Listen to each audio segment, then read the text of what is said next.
ಚಿಕ್ಕಮ್ಮನ ಫ್ರೆಂಡ್ ಸ್ನೇಹಿತನಾದ ರಮೇಶ್ ಎನ್ನುವರು ನನಗೆ ಪರಿಚಯ ಆಗಿರ್ತಾರೆ.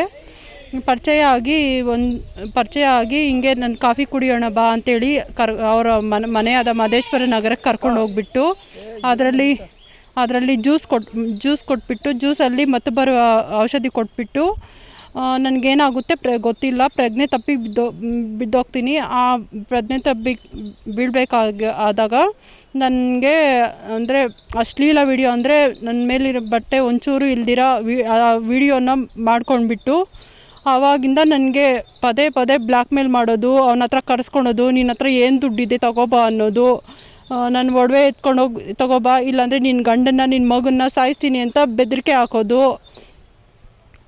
ಇದೆಲ್ಲ ಮಾಡ್ತಾ ಇರ್ತಾನೆ. ಇದು ವಿಚಾರ ನಾನು ನಿನ್ನ ಗಂಡನಿಗೂ ಹೇಳ್ಬಾರ್ದು, ನಿನ್ನ ಸಂಬಂಧಿಕರಿಗೂ ಹೇಳ್ಬಾರ್ದು, ಸ್ಟೇಷನಲ್ಲಿ ಪೊಲೀಸ್ ಕಂಪ್ಲೇಂಟು ಕೊಡಬಾರ್ದು. ಇದೆಲ್ಲ ನೀನು ಮಾಡಿದ್ರೆ ಈ ವಿಡಿಯೋನ ವೈರಲ್ ಮಾಡ್ತೀನಿ